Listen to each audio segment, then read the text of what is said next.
শ্রী শ্রী রামকৃষ্ণ পরমহংসদেবের চরণ বন্দনা করে শুরু করছি নাটক ফাল্গুনী মায়ের সংসার।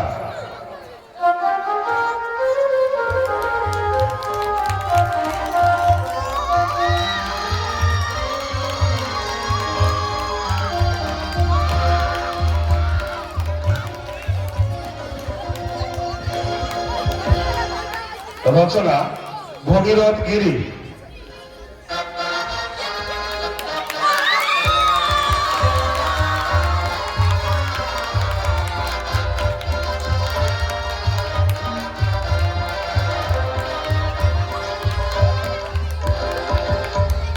নির্দেশনা মানসী পাইক।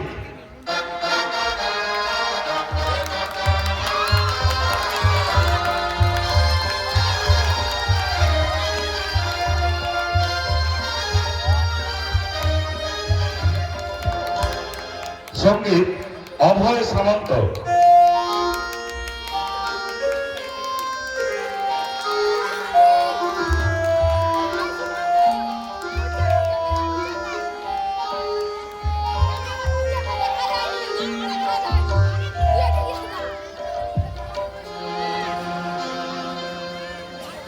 আলোক ও মণ্ডপ সজ্জা সাঁতরা মিউজিক।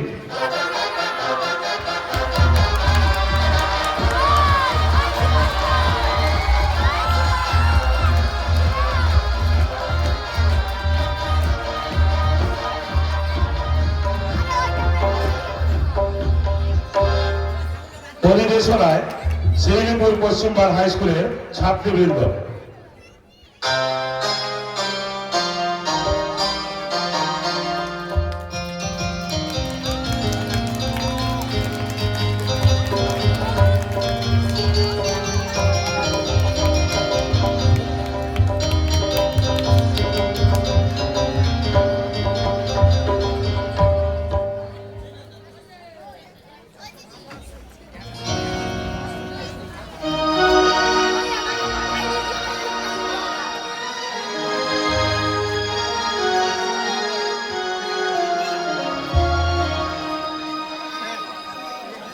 শুরু হচ্ছে নাটক ফাল্গুনী মায়ের সংসার। ফাল্গুনী মায়ের সংসার, ফাল্গুনী মায়ের সংসার।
ওই রে মনিকা, এখনো তুই বাজারে গেলি না? না, তোর দ্বারা কিছুই হবে না যে। 1 ঘন্টা আগে টাকা ছেড়ে দিয়ে বললাম শিগগির বাজার থেকে 1 কিলো চাল কিনে আন। কিন্তু তুই গেলি না। চন্দনা একটু পর স্কুলে পরীক্ষা দিতে যাবে। সে কি খেয়ে যাবে আমায় বলতে পারিস? মা, ওই পোড়ামুখী ঠাকুরের মতো অমনি দাঁড়িয়ে থাকবি না বাজারে যাবি? কিন্তু বলি, কিন্তু আবার কি? এখান থেকে চাপাডাঙ্গার বাজার মাত্র 10 মিনিটের রাস্তা। এইটুকু রাস্তা পায়ে হেঁটে গেলে কেউ তোকে গিলে খাবে না। চিচি, গরিবের ঘরে যত ঘোরার মানে রিক্সায় করে যাবার মতো পয়সা দিলি, সে কি খেয়াল আছে? আমার কাছে মাত্র 500 টাকা ছিল। তা থেকে তোকে চাল কেনার জন্য দিয়েছি 250 টাকা। অবশিষ্ট টাকা আছে চন্দনার পরীক্ষার ফির জন্য। কিন্তু মা, চন্দনার পরীক্ষার ফি যে 500 টাকা। সে 500ই হোক আর 1000ই হোক, আমার কাছে 250 টাকার বেশি একটা টাকাও নেই। তাই নিয়ে হেডমিস্ট্রেস কুমকুম সেঞ্চুরি চন্দনাকে পরীক্ষায় বসতে দেয় তো ভালো, না করে তার পড়াশুনো এইখানেই শেষ। মা, তুই তো জানিস মনিকা, এছাড়া আর কোনো উপায় নেই রে মনিকা। তোর বাবা ছিল বন্ধ হওয়া কারখানার শ্রমিক। অবসাদে, দুশ্চিন্তায় উন্মাদ হয়ে আজ পাগলা গাছ। তাছাড়া জিনিসপত্রের যা দাম, কোনো অভাবী মানুষ কি একটা সংসারকে বাঁচাতে পারে রে? না না, পারে না রে, পারে না। তবে কি? হ্যাঁ, চন্দনার পরীক্ষার ফি 500 টাকা লাগবে বলে ও পাড়ার রাঙাবুয়ের কাছ থেকে 500 টাকা ধার করে এনেছিলাম। কিন্তু এদিকে ঘরে একমুঠো খাবার কিছু নেই। ওরে মনিকা, কোনো মা কি তার সন্তানকে না খাইয়ে কোথাও পাঠাতে পারে রে? না না, পারে না রে, পারে না। মা, মা গো, আমি যে... না, তোকে আর কষ্ট করে বাজারে যেতে হবে না। আমি জানি তোর সবসময় 18 মাসে বছর। কোনো কাজ যে শিগগির করবি তার তার চেয়ে বরং টাকার থলেটা আমায় দে, আমি না তাড়াতাড়ি বাজার থেকে ঘুরে আসি। কিন্তু মা, আমি যে টাকা কি হারিয়ে ফেলেছি। মনিকা, বিশ্বাস করো মা, ওই টাকা আমি এই আঁচলের খুঁটে বেঁধে বাজারে গিয়েছিলাম। কিন্তু দোকানে চাল কিনতে গিয়ে দেখি টাকা নেই, কোথাও খুলে পড়ে গেছে। তাই খুঁজতে খুঁজতে বাড়ি পর্যন্ত এলাম, কিন্তু পেলাম না। পাবি না রে হতভাগী, পাবি না। এই অভাবের দিনে কেউ যদি কুড়িয়ে পায়। মা, অনেক কালামুখী, তুই কাটা গায়ে নুনের চিতা দিবি রে। ও ভগবান, চন্দনা কি তবে? হ্যাঁ মা, না খেয়ে আমি পরীক্ষা দিতে যাব। আমার জন্য তোমাদের কাউকে কিছু ভাবতে হবে না। কতদিন না খেয়ে স্কুলে ক্লাস করতে গেছি, আজ না হয় না খেয়ে পরীক্ষা দিতে যাব, তাতে হয়েছেটা কি? ওরে পাগলি মেয়ে, না খেয়ে ক্লাস করা আর পরীক্ষা দেওয়ার মধ্যে পার্থক্য যে অনেক রে। না ঘরের ছেলে মেয়েদের কাছে ওসবের কোনো পার্থক্য নেই। চন্দনা, কি যে বলিস তুই? মায়ের দেওয়া টাকা আমি হারিয়ে ফেলেছি চন্দনা। তার জন্য তুই আমার প্রতি কোনো দুঃখ করিস নে বোন। না রে দিদি, তুই আমাকে ভুল বুঝিস না। আসল কথা কি জানিস রে দিদি, এই পৃথিবীতে যারা শুধু দুঃখ পেতেই এসেছে, তারা যে কখনো কারোর প্রতি দুঃখ করতে জানে না। চন্দনা, স্কুলে যাবার সময় প্রায় হয়ে এসেছে। আয় না দিদি, আমার চুলটা সুন্দর করে বেঁধে দিবি। কিন্তু ঘরে যে এক ফোঁটা নারকেল তেলও নেই। নাই থাক, কিছুই দরকার নেই, এমনিতেই হবে। আচ্ছা, তাই না হয় চল। না না, না কেন মা? আমি চন্দনার খোপা পেতে দেব। তুই বরং যা মনিকা, আর একবার হারানো টাকা খুঁজে আয়। কি জানিস, ভাগ্যে যদি থাকে হয়তো পেয়ে যাবি। বেশ, তাই হোক। আমি না হয় টাকার খোঁজে যাচ্ছি, তবে এখন আসি রে চন্দনা। ঠাকুরের কাছে প্রার্থনা করি প্রতিবারের মতো এবারও যেন তোর পরীক্ষা ভালো হয়। প্রতিবারের মতো এবারও যেন তুই প্রথম হয়ে সবাইকে চমকে দিস। দিদি, ওরে চন্দনা, আর পিছু ডাকিস না। আমার মনটা বড় খুগাইছে। মনে হচ্ছে আর কোনোদিন কাউকে দেখতে পাবো না। আহ, আর অলক্ষণে কথা বলিস না রে দিদি, তুই তো নিজের কাজে যা। মাধুরী হয়তো একটুক্ষণ পরে চলে আসবে। এসো মা, আমার চুলটা বেঁধে দেবে। মনিকা, এখনো তুই? মানে এই যাচ্ছি। মনে হয়। শোন মনিকা, হারানো টাকা যদি খুঁজে পাস, তাহলে চালটা নিয়ে এসে চন্দনার জন্য বরং কোনো খাবার আনিস। আর হ্যাঁ, বাসি গজা আনিস না কিন্তু। মায়ের কথা শুনলে আমার দারুণ রাগ। টাকা খুঁজে পাবো কিনা ঠিক নেই, তার আগে দূর চাই টাকা পাবো না হাতে।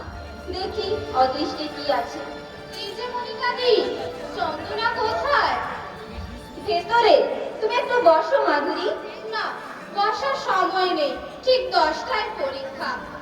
এখন 9:30 বাজে, কমপক্ষে 20 মিনিট আগে স্কুলে পৌঁছতেই হবে। তুমি তাড়াতাড়ি চন্দনাকে ডেকে দাও না মনিকাদি, আমি না হয় ততক্ষণ একটু বসছি। বেশ, তুমি একটু বসো মাধুরী। চন্দনা, চন্দনা। এদের কথা ভাবলে চোখ থেকে জল আসে। এদের অভাবের যেন শেষ নেই। এই যে মাধুরী, তাহলে তুই চলে এসেছিস? হ্যাঁ, না এসে কি উপায় আছে? নে বেরিয়ে পড়, স্কুলে গিয়েই তো কত ঝামেলা। তার মানে? মানে এই স্কুলে পরীক্ষার ফিজ, অ্যাডমিট কার্ড, সিট দেখা, আরো কত কি। চল মাধুরী, বেরিয়ে পড়েছি আমি। সে কি রে, এই শাড়ি পরে যাবি? হ্যাঁ রে, আমরা যে বড় গরিব, আমার কাছে এই শাড়ি অনেক দামি। চন্দনা, তাছাড়া তুই তো জানিস মাধুরী, বাইরের চাকচিকটকে আমি মোটেই পছন্দ করি না। ভেতরের গুণই সবকিছু। আহা, তুই বুঝতে চাইছিস না কেন? এই হাল ফ্যাশনের যুগে বাইরের চাকচিকনে ভালো না হলে তুই যে কারোর চোখে ভালো হতে পারবি না। আমি কারোর চোখে ভালো হতে চাই না রে মাধুরী। ভগবানের কাছে শুধু কামনা করি আমি যেন মন্দ হই, তাতে কোনো দুঃখ নেই। আমার কাছে সবাই যেন ভালো হয়। চন্দনা, তোর মনটা যেন কেমন কেমন। কি হয়েছে? কিছু খাসনি বুঝি? আরে না না, কে বলেছে আমি কিছু খাইনি? পেট ভর্তি করে খেয়েছি। না খেয়ে কেউ পরীক্ষা দিতে যায় বল? শোন চন্দনা, আমার মনে হয় তুই শুধু শুধু মিথ্যে কথা বলছিস। না রে মাধুরী, আমার কথা এক চুলও মিথ্যে নয়। 5 তরকারি দিয়ে ভাত খেয়েছি, অথচ তুই শুধু শুধু সন্দেহ করছিস। নে চল, আর দেরি করে লাভ নেই। পরীক্ষার ফি বাবদ এই 250 টাকা নিয়ে যা চন্দনা। হেডমিস্ট্রেস কুমকুম সেন যদি কিছু বলেন, তুই দিদাকে একটু বুঝিয়ে বলবি, বাকি টাকাটা 1 সপ্তাহের মধ্যে ব্যবস্থা করে দেব। কিন্তু মা, তিনি কি আমার কথা রক্ষা করবেন? ওরে চন্দনা, না যদি রক্ষা করেন সেটা আমাদের দুর্ভাগ্য। আর দুর্ভাগ্য যেভাবে আমাদের পিছু নিয়েছে, হয়তো তাই হতে পারে। মা, না রে চন্দন, তুই অযথা ভাবছিস। তুই হলি স্কুলের ফার্স্ট গার্ল, হেড দিদিমণি নিশ্চয়ই তোর কথা রক্ষা করবে। তোর পরীক্ষা দেওয়া বন্ধ হবে না। কি জানিস, অবশিষ্ট টাকা দিয়ে আমি চালিয়ে দিতে পারতাম, কিন্তু বেশি টাকা সঙ্গে করে আনিনি। মাধুরী, না, তোরা আর দেরি করিস না, তোরা বেরিয়ে যা। আপনি আশীর্বাদ করুন মাসিমা, আমাদের পরীক্ষা যেন খুব ভালো হয়, আমরা যেন প্রতিবারের মতো রেজাল্ট করতে পারি।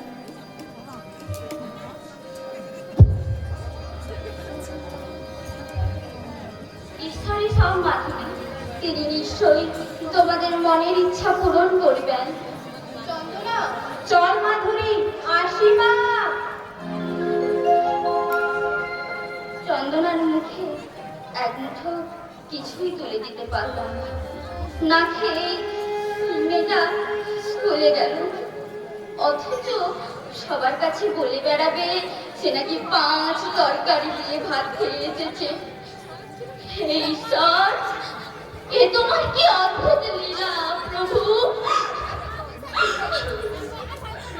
কে আছো মা? এই গরিব ভিখারিকে ভিক্ষে দাও। আজ 2 দিন হলো উনুনে হাঁড়ি চলে, তাই বাধ্য হয়ে ভিক্ষে দিয়েছি। ভিক্ষে? বলো কি মেয়ে? হ্যাঁ মা, হ্যাঁ, সত্যি বলছি। বিশ্বাস করো মা, আমার সব কিছু থেকেও আজ কিছু নেই। আমার স্বামী পঙ্গু, খাটতে করতে পারে না, জমি জমা কিছুই নেই। কিন্তু না, কোনো কিন্তু শুনবো না। তোমার দোহাই মা, আমাকে ভিক্ষে দাও, আমাকে বাঁচাও। ওরে ভিখারিনী মেয়ে, তোর মতো আমারও যে একই অবস্থা। কি বললে? আমার মতো তোমারও একই অবস্থা? বাহ বাহ রে পৃথিবী, কি সুন্দর তোর ব্যবস্থা। না, আমি অন্যত্রে যাই। পথ বলে দাও তুমি, কোন পথে যাই আমি, কোনখানে গেলে মাগো সান্ত্বনা পায় প্রাণ।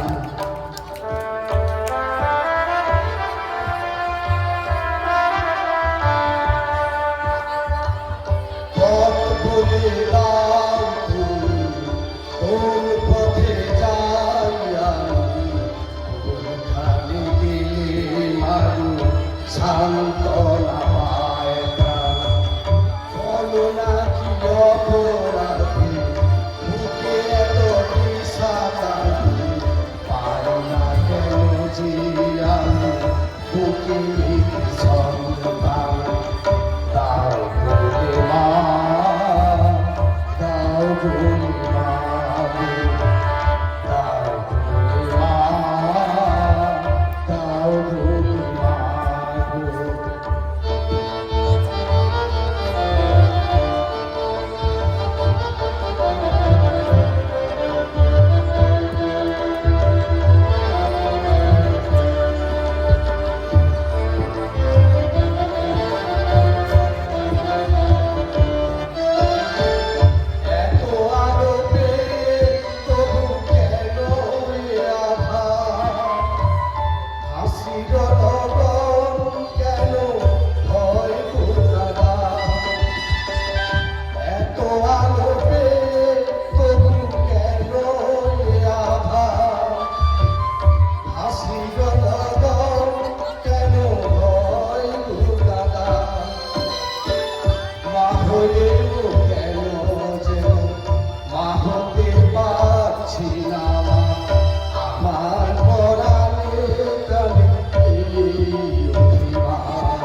জানি না কখন কবে পাবো সে অন্য স্মৃতি, শোনাতে পারবো আমি মায়ের গান। দাও ভোলে মা, দাও ভোলে মা গো, দাও ভোলে মা, দাও ভোলে মা গো। কত বলে দাও তুমি কোন পথে যাই আমি, কোনখানে গেলে মাগো সান্ত্বনা পায় প্রাণ, কোনখানে গেলে মাগো সান্ত্বনা পায় প্রাণ।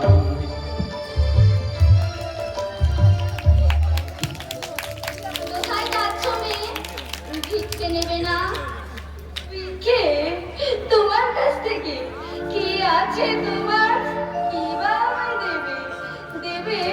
বলো, তুমি একটা জিনিস আমায় ভিক্ষে দেবে? কি মা, কি সেই জিনিস? না, কোনো জিনিস চাই না, চাই শুধু একটু স্নেহ আর ভালোবাসা। বলো কি মেয়ে? হ্যাঁ মা, সত্যি বলছি, সব কিছু থেকেও আজ আমার কিছু নেই। ছোটবেলায় মাকে হারিয়েছি, মায়ের স্নেহ ভালোবাসা যে কি জিনিস তা আমি পাইনি। মায়ের মায়া মমতা যে কি জিনিস তা থেকে আমি বঞ্চিত। তাই তোমাকে মা রূপে কাছে পেতে চাই। বলো, বলো মা, তুমি এই ভিখারিনী মেয়ের আশাটুকু পূরণ করবে?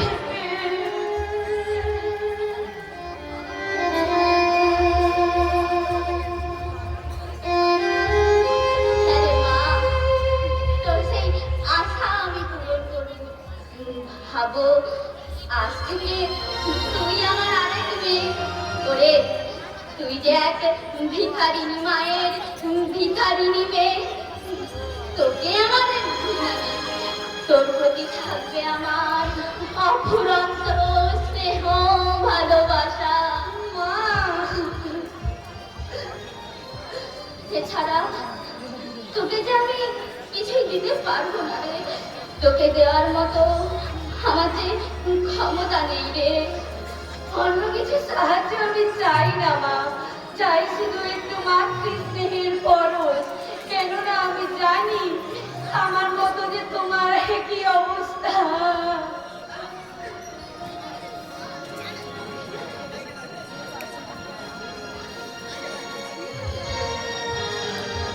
মনিকা এখনো এলো না?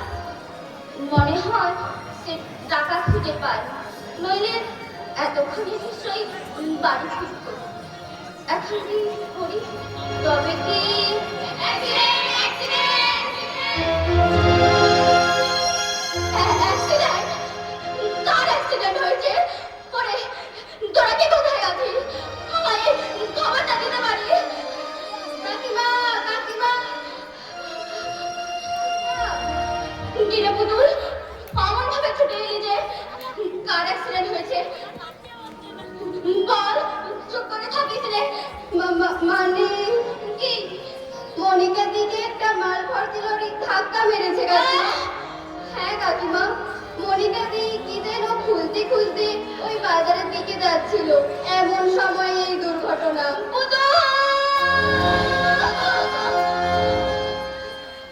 শোনো কাকিমা, মনিকা দি লরির ধাক্কায় অনেক দূরে ছিটকে পড়েছে। তার ভাগ্য খুব ভালো, নইলে চাকার তলায় পড়লে সে জীবনের মতো শেষ হয়ে যেত।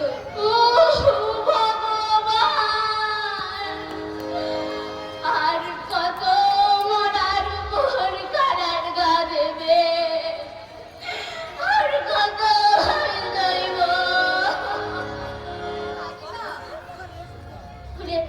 ওরে পুতুল, তুই আর দেরি না করে আমাকে মনিকার কাছে নিয়ে চল। তাকে দেখার জন্য মনটা যে আমার বাধা মানছে না রে। মনিকাদির যেখানে অ্যাক্সিডেন্ট হয়েছে সেখানে গিয়ে কোনো লাভ হবে না কাকিমা। ওখানে সবাই মিলে হয়তো তাকে এতক্ষণে ডাক্তারখানায় নিয়ে চলে গেছে। না, তুমি আর চোখের জল ফেলো না কাকিমা, দেখবে সে সুস্থ হয়ে উঠবে। ওরে পুতুল, তুই আমাকে যতই সান্ত্বনা দিস না কেন রে, আমার অবাধ্য মন যে শান্ত হবে না রে, হবে না। আমি যে মা, মা যে কখনো সন্তানের বিপদে স্থির হয়ে থাকতে পারে না। আচ্ছা পুতুল, তুই আমাকে বলতে পারিস তার কোথায় কোথায় আঘাত লেগেছে? না, সে কথা বলতে পারবো না। আমি আর সুমতি ওই চাপাডাঙ্গার বাজার থেকে ফিরছিলাম। দেখলাম অনেক লোক মনিকা দিকে ঘিরে ভিড় করেছে। শুনলাম তার অ্যাক্সিডেন্ট হয়েছে, তাই ওই খবরটা দেবার জন্য আমি ছুটে এসেছি। তবে আমার মনে হয় কাকিমা, অ্যাক্সিডেন্টটা খুব মারাত্মক হয়নি। দেখে একটু পর মনিকা দি ডাক্তারখানা থেকে বাড়ি ফিরে আসবে। ভগবান যেন তাই করে পুতুল। আচ্ছা কাকিমা, তুমি সব সময় ভগবানের নাম কেন করো বলো তো? খবরদার ওই ভগবানের নাম আর করবে না। ভগবান বলতে এই পৃথিবীতে কেউ নেই। দুর্গতমে কে বলে এ কথা? ভগবান না থাকলে আমরা কি কেউ বেঁচে থাকতাম বল? শোনো কাকিমা, একটু ভেবে দেখবে, তাহলে আসল ব্যাপারটা সঠিক বুঝতে পারবে। তা তুই কি বলতে চাস পুতুল? বলতে চাই, ভগবানের নামে আমরা যা করি তা সব আবেগে করি। সত্যি বলতে ভগবানের কোনো ঠিক ঠিকানা নেই। বলো তো কাকিমা, ভগবান যদি থাকতো, তোমাদের মতো মানুষরা কেন এত দুঃখ কষ্ট ভোগ করে? কেন মানুষে মানুষে এত প্রভেদ? কেন বিনা দোষে? না, তুই চুপ কর পুতুল, তুই ছেলে মানুষ, এসব বিষয়ে তোর জ্ঞান হয়। ভগবান ঠিক আছে রে, ঠিক আছে। আচ্ছা কাকিমা, তুমি তো এতই ভগবানের নাম করো, কই ভগবান তো তোমার কোনো দুঃখ কষ্ট দূর করেনি। যদি করতো তাহলে আমি বিশ্বাস করতাম ভগবান আছে। পুতুল, তাহলে এখন আসি কাকিমা, দেখি চুমুরদি এখন কোথায়। আচ্ছা কাকিমা, মনিতা দি খবরটা চন্দনা দিকে কি দেবো? না পুতুল না, মনিকার কোনো খবর তাকে দিতে হবে না। সে সবে মাত্র স্কুলে গেছে। মনিকার কোনো খবর যদি পায়, তবে সে সুস্থ মনে পরীক্ষা দিতে পারবে না রে। পুতুল, এই যে এখনো তুই এখানে? আচ্ছা মেয়ে, তোকে বই বই করে বললাম কাকিমাকে মনিকার এই দুর্ঘটনার খবরটা দিয়ে সত্তর ফিরে আসবি। কিন্তু তুই তবে কি ডাক্তারখানা থেকে আসছে ঝুমুর? হ্যাঁ কাকিমা, মনিকাদিকে ডাক্তারখানায় ভর্তি করে এলাম, আর তার সেবা শুশ্রূষার জন্য এখনই তোমাকে সেখানে যেতে হবে। মনিকা এখন কেমন ঝুমুর? খুব একটা ভালো নেই কাকিমা। ডাক্তার বাবুরা বলেছেন কি?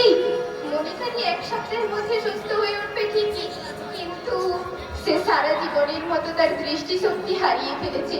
আঘাতে তার দুটো চোখ নাকি একেবারে নষ্ট হয়ে গেছে।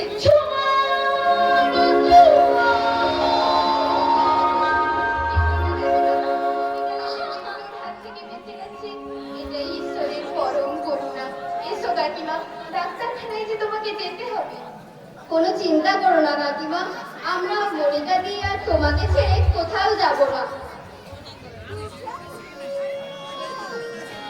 হায় দিদি ছেলে নিয়তি, এ তুমি কি করলে? যারা দিন রাত ভগবানকে ডাকে, তাদের কেন এত যন্ত্রণা দাও? তাদের সংসারে এতটুকু সুখ শান্তি তুমি সহ্য করতে পারো না? মনিকা, মনিকা গো, আমার মনিকা। এই করেছো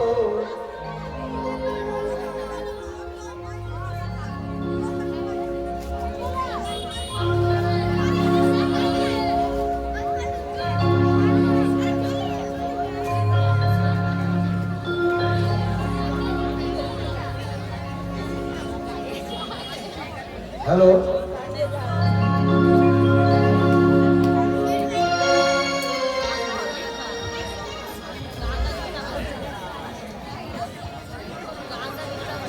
এই করেছ ভালো নিঠুর রহে নিঠুর রহে এই করেছ ভালো এই করেছ ভালো নিঠুর রহে নিঠুর রহে এই করেছ ভালো করে হৃদয়ে তীব্র জালো নিঠুর রহে এই করেছ ভালো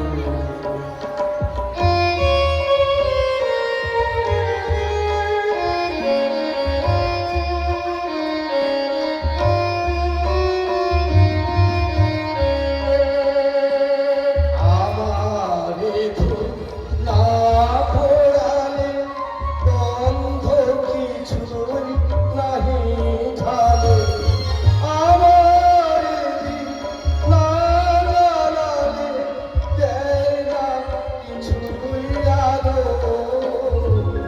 এই করেছ ভালো নিঠুর রহে এই করেছ ভালো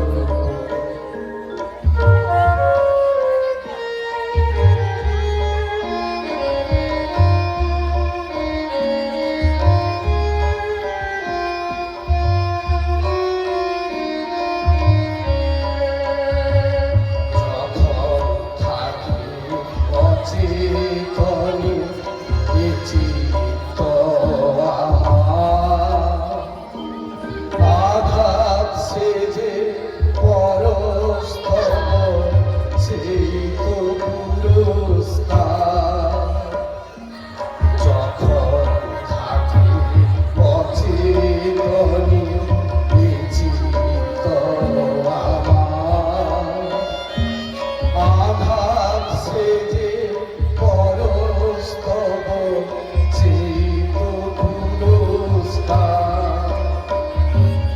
অন্ধকারে মোহে লাজে চোখে তোমায় দেখি না যে বদলে তোলো আগুন করে আমার যত কালো এই করেছ ভালো নিঠুর রহে নিঠুর রহে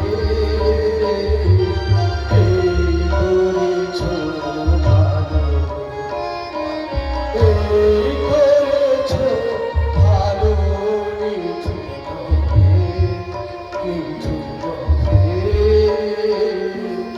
এই করেছ ভালো